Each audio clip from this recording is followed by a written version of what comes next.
watajua mambo mengi ya kukwea ngazi ya kunyanyuka kiuchumi, ambayo huenda yanajulikana na watu wachache sasa, ambao wao ndio hufanikiwa kukwea sasa hizo ngazi na kuzijua fursa na kujua wanatakiwa wajue nini ili waweze kuikwea ile ngazi.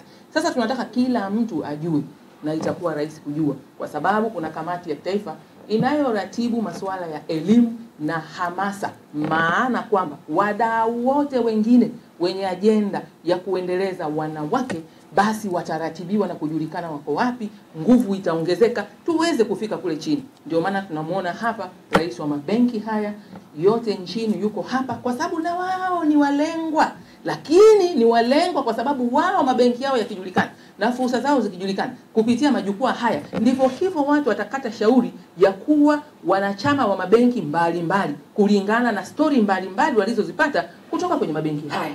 Watu sasa wataenda kutekeleza ile dhana ya kuelekea kwenye uchumi jumuishi. Mtu sasa anataka kujiendeleza kiuchumi, hana hata kadi ya benki yoyote, hana, lakini anatamani kuwa tajiri. Hana hata NIDA, haelewi. Lakini mtu huyu anataka kujiendeleza kiuchumi, lakini ameweka mwanya kubwa huku, hana hata bima ya afya, akiugua alichokitunza chote kinakwenda huko. Lakini mtu huyu anataka kujiendeleza kiuchumi, haelewi masoko yako wapi.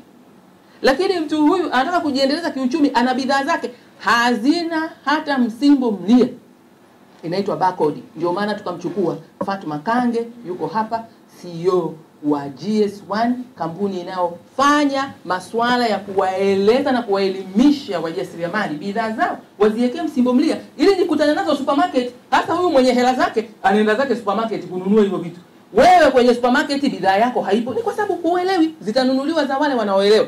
Kwa hiyo majukwaa haya yatakuwa ni ulingo au forum ya kuwafanya kila anayetamani kukamata uchumi na akwe kwenye ngazi ya uchumi aweze kuelewa determinants, factors ambazo visababishi vinamfanya yeye aweze kutoka kwenye hiyo hatua kwenda hatua nyingine. Hili katika usawa wa kijinsia ukilinganisha na sekta ya kibenki kama niliposema hapo mwanzo, ambapo wanawake katika nafasi za uongozi ni chini ya 20%. Aidha katika huduma za kifedha, Mheshimiwa Waziri, ni kwa mpaka mwaka jana tulikuwa tumeshatoa zaidi ya bilioni 300 kwa biashara ambazo zinaongozwa na wanawake. Na kwa kweli hata katika bajeti yetu ya mwaka huu SMEs ndio sehemu ambao kwa kweli inakuwa ni priority sector ambayo tunaangalia kwa karibu, na wanawake wamekuwa kwa kweli na mchango mkubwa sana katika sekta hii. Na niwapongeze sababu wanawake pia ni walipaji wazuri wa mikopo.